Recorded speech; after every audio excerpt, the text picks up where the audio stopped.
நம்ம வாழ்க்கையில இனிமேல் நல்லது மட்டும்தான் நடக்கும். நம்பிக்கையோட இருங்க.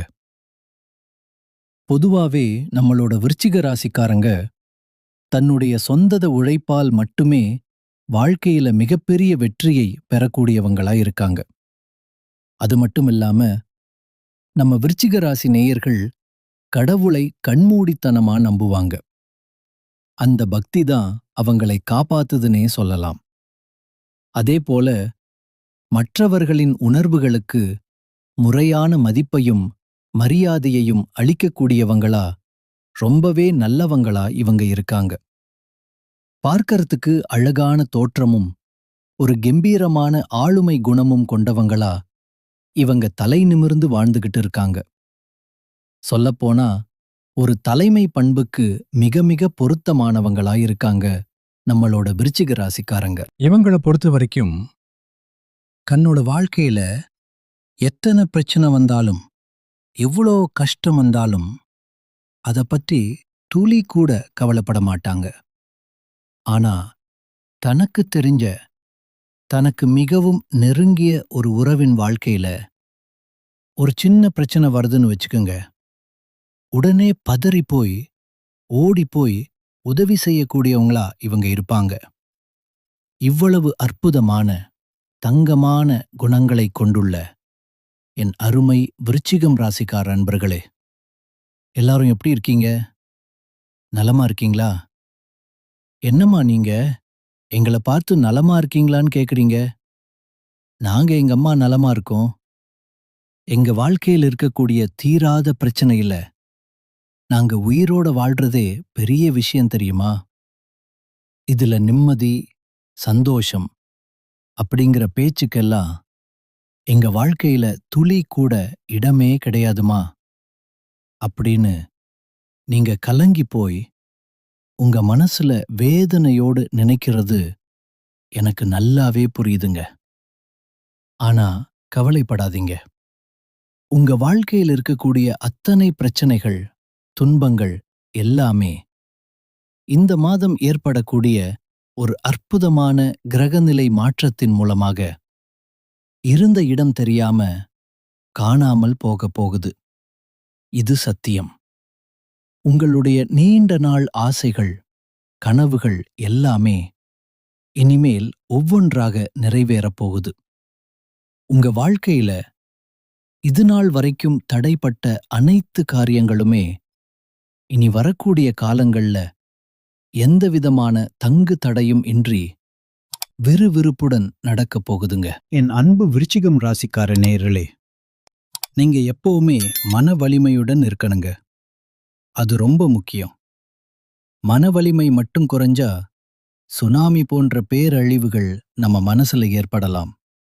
அதனால சின்ன சின்ன விஷயங்களுக்கு ஆசைப்படாம எப்பவுமே பெரிய இலக்குகளை நோக்கி தைரியமா செயல்படணுங்க. எடுத்த உடனே உங்களுக்கு பிடிச்ச விஷயத்தை விட்டுவிடக்கூடாது. விதி இருந்தா அது தானாகவே உங்க கைக்கு வந்து சேரும்னு சும்மா இருக்காதீங்க. முயற்சி பண்ணுங்க.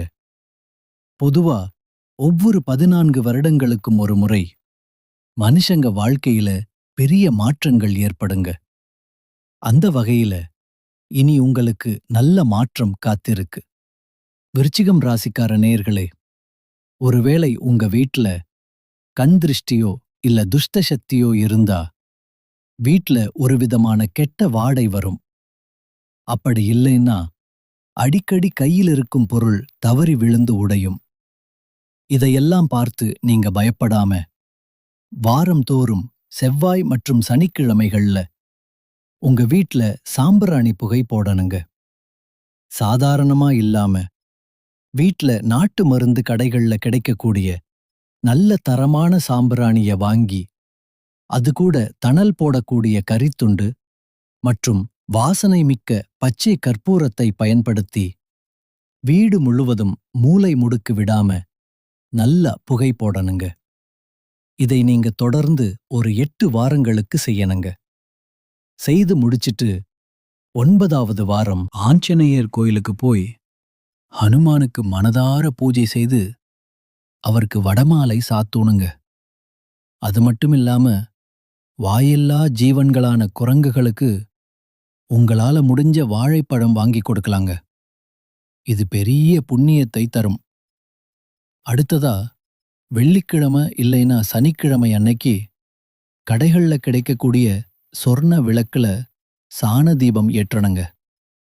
சுத்தமான பசுனை ஊற்றி அதுல பசுந்திரி போட்டு விளக்கு ஏற்றி வழிபடணுங்க.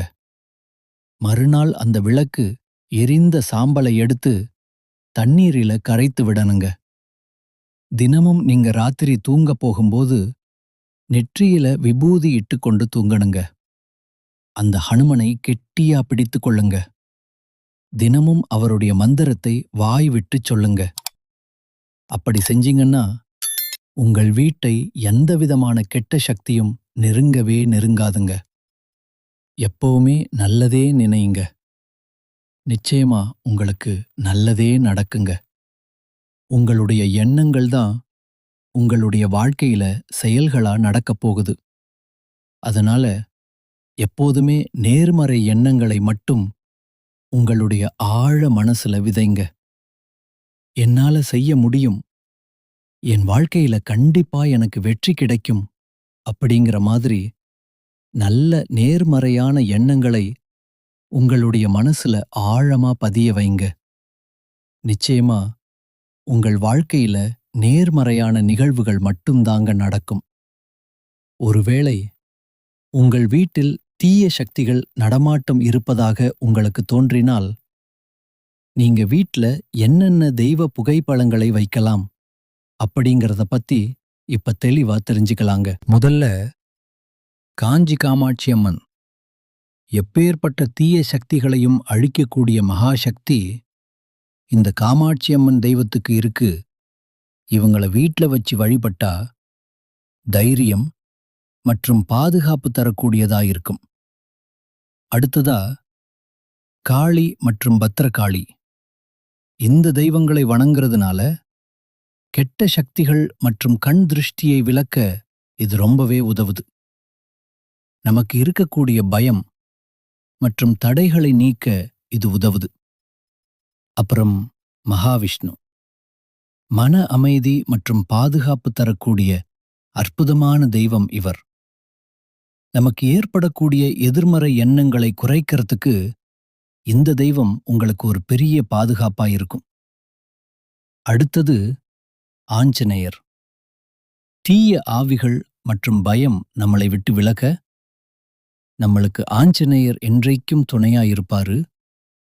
நம்ம வீட்டை காக்கக்கூடிய ஒரு காவல் தெய்வமா இவர் இருப்பாரு. அடுத்ததா பைரவர். இவரு இரவு நேர எதிர்மறை சக்திகளை விரட்டி அடிக்கக்கூடியவராயிருக்காரு. அதனால வீட்டு சுற்றுப்புற பாதுகாப்புக்கு பைரவர் ரொம்பவே பாதுகாப்பா இருப்பாரு. அப்புறம் நரசிம்மர். தீய சக்திகளை வேரோடு முற்றிலும் அழிக்கக்கூடிய சக்தி இவருக்கு இருக்கு. மிக மிக சக்தி வாய்ந்த பாதுகாப்பு தெய்வமா இவர் இருக்காரு. கடைசியா சாய்பாபா. இவரு மன அமைதியை அளிக்கக்கூடிய கருணை தெய்வமா இருக்காரு. நம்ம மனசுல இருக்கிற தீய எண்ணங்கள், கவலைகளை விலக்க இவர் நமக்கு துணையாக இருப்பாருங்க. இந்த தெய்வ படங்களை எல்லாம் உங்க வீட்டுல வடகிழக்கு மூலையில நீங்க வைக்கலாம். அப்படி இல்லைன்னா கிழக்கு அல்லது வடக்கு சுவர் இருக்கிற இடத்துல நீங்க தெய்வ புகைப்படங்களை மாட்டி வச்சீங்கன்னா அந்த தெய்வ அருள் முழுமையா உங்களுக்கு கிடைக்குங்க. உங்கள் வீட்டில் இருக்கக்கூடிய கெட்ட சக்திகள் நீங்க இந்த சின்ன சின்ன விஷயங்களை கடைபிடிக்கணுங்க. செவ்வாய்க்கிழமை தோறும் தவறாம அந்த முருகப்பெருமானை வழிபாடு செய்யுங்க. தினமும் மாலை நேரத்துல சுத்தமான நல்லெண்ணெய், அப்படி இல்லைன்னா நெய் விளக்கு ஏத்துங்க. ஓம் சரவண பவ அப்படின்ற மந்திரத்தை தினமும் ஒரு 11 முறை பக்தியோட சொல்லிக்கிட்டு வாங்க. வாரம் ஒரு முறை பக்கத்துல இருக்கிற அம்மன் கோயிலுக்கு போய் அம்மனை மனதார வணங்கிட்டு வாங்க. மமாதம் தோறும் வர்ற பிரதோஷ நாட்கள்ல சிவபெருமானை வணங்கிட்டு வாங்க. செவ்வாய்க்கிழமை அன்னைக்கு அசைவம் சாப்பிடுறத நீங்க தவிர்ப்பது ரொம்பவே நல்லதுங்க. அன்னைக்குன்னு பார்த்து அம்மனுக்கு குங்கும அர்ச்சனை செய்யறது ரொம்பவும் விசேஷமானதுங்க. வீட்ல எப்பவும் வேப்பிலைய வச்சிருங்க. அது ஒரு கிருமி நாசினி மட்டுமல்ல, சக்தியும் கூட. நவகிரகத்துல செவ்வாய் பகவானுக்கு வழிபாடு செய்யுங்க.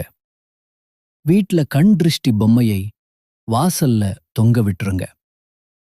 செவ்வாய்க்கிழமை அன்னைக்கு முடிஞ்ச வரைக்கும் சிவப்பு நிற உடை அணிஞ்சுக்கோங்க. நெற்றியில எப்பவும் குங்குமம், சந்தனம் வச்சுக்கோங்க.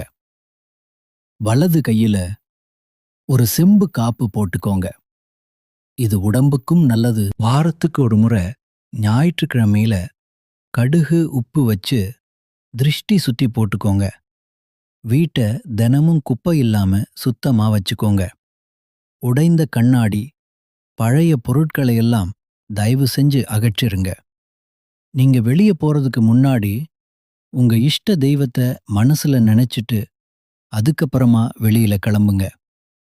சரியான நேரத்துல, உறங்குற நேரத்துல உறங்குங்க.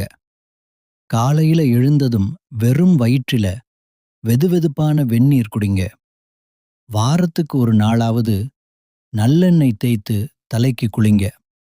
முடிஞ்ச வரைக்கும் கோபத்தை கட்டுப்பாடோட வச்சுக்கங்க. தேவையில்லாம மத்தவங்க கிட்ட பெருமை பேசாம இருக்கிறது ரொம்பவும் நல்லதுங்க. எல்லோர்கிட்டையும் உங்க குடும்ப ரகசியத்தை பகிரக்கூடாதுங்க. மனம் கலங்கும் போது வார்த்தையை விடாம மௌனமாயிருந்துக்கோங்க. தினமும் குறைஞ்சது ஒரு 5 நிமிஷமாவது தியானம் பண்ணுங்க. தீய வார்த்தைகளை பேசுறத தவிர்த்துருங்க. எதிர்மறை எண்ணங்கள் கொண்ட மனிதர்களிடமிருந்து கொஞ்சம் தூரமாவே இருந்துக்கோங்க. பொறாமை மற்றும் கோபத்தை குறைச்சுக்கோங்க. பிறரை மதித்து பேசுங்க. தினமும் இந்த பிரபஞ்சத்துக்கு நன்றி சொல்லும் பழக்கத்தை வச்சுக்கோங்க. செவ்வாய்க்கிழமை அன்னைக்கு சுண்டல் அல்லது பச்சை பயிரை தானமா கொடுங்க. ஏழைகளுக்கு உங்களால முடிஞ்ச உணவு வழங்குங்க. பொன்னாங்கண்ணி கீரை, அகத்திக்கீரையை உங்களுடைய உணவுல அடிக்கடி சேர்த்துக்கோங்க. காரம் அதிகமா சாப்பிடாதீங்க. கூடுமானவரை காரத்தை தவிர்த்துக்கோங்க. வாரத்துக்கு ஒரு நாள் பழம் மட்டும் சாப்பிட்டு விரதம் இருங்க. வெல்லம் கலந்த நீரை தினமும் குடிங்க. சிவப்பு நிற பூக்களை இறைவனனுக்கு தானமா கொடுங்க. வீட்ல தினமும் விளக்கு ஏத்தும்போது விளக்கு முன் சின்ன கிண்ணத்துல நீர் வச்சிருங்க. வாசல்ல தொங்க விட்டிருக்கிற எலுமிச்சை மிளகாய வாரம் ஒரு முறை மாற்றுங்க. இரவு தூங்கிறதுக்கு முன்னாடி இஷ்ட தெய்வத்தை நினைத்து ஒரு நிமிஷம் பிரார்த்தனை பண்ணிட்டு தூங்குங்க. இப்போ செவ்வாய்க்கிழமை மாலை நேரத்துல நீங்க செய்யக்கூடிய ஒரு சக்தி வாய்ந்த பரிகாரம் என்னன்னு பார்க்கலாம். ஒரு எலுமிச்சம்பழம், 2 கிராம்பு, ஒரு பச்சை மிளகாய். இதை எடுத்துக்கோங்க. உங்க வீட்டு வாசல்ல வச்சு விளக்கு ஏற்றி முருகனை மனதில் நினைத்து மனமுருகி வேண்டிக்கோங்க. இதை செஞ்சீங்கன்னா உங்கள் வீட்டில் இருக்கக்கூடிய கெட்ட சக்திகள் எல்லாமே தெரிச்சு ஓடி விலகிப் போயிரும். உங்களுடைய குடும்பத்துல இனிமேல் நல்லது தாங்க நடக்கும். பொதுவாவே மனிதனா பிறந்த ஒவ்வொருவருக்கும் ஆசை இருக்கதாங்க செய்யும். ஆனா அந்த ஆசைகளை அடைய நம்ம நினைச்சா மட்டும் பத்தாதுங்க. முழு மனசோட நம்மளுடைய ஆசைகளை அடைவதற்கான வழிய ஒவ்வொரு நாளும் என்ன பண்ணணும்னு யோசிச்சு அதற்கான திட்டங்களை தீட்டி விடாமுயற்சியோட உழைச்சுக்கிட்டே இருக்கணுங்க. அப்படி உழைச்சா நிச்சயமா நம்மளுடைய ஆசைகள் எல்லாமே கூடிய சீக்கிரம் நிறைவேறிருங்க. உங்க வாழ்க்கையில இனி வரக்கூடிய காலங்கள்ல உங்களுடைய அனைத்து ஆசைகளும் ஒவ்வொன்னா நிறைவேறப் போகுதுங்க. அப்படி ஒவ்வொரு மனிதனுக்கும் இருக்கக்கூடிய பொதுவான ஆசை என்னன்னு பார்த்தீங்கன்னா, நான் 16 செல்வங்களையும் அடைந்து சிறப்பாக வாழணும் அப்படின்னு தான் ஒவ்வொரு மனிதனுடைய ஆசையும் இருக்குதுங்க. பணம் வேணும், பதவி வேணும், புகழ் வேணும், கௌரவம் வேணும் அப்படின்னு தான் ஒவ்வொரு மனிதனும் தினமும் வாழ்ந்துகிட்டு இருக்கான். அதை நோக்கிய பயணத்தை தான் ஒவ்வொரு நாளும் மனிதன் வாழ்ந்துகிட்டு இருக்கான்.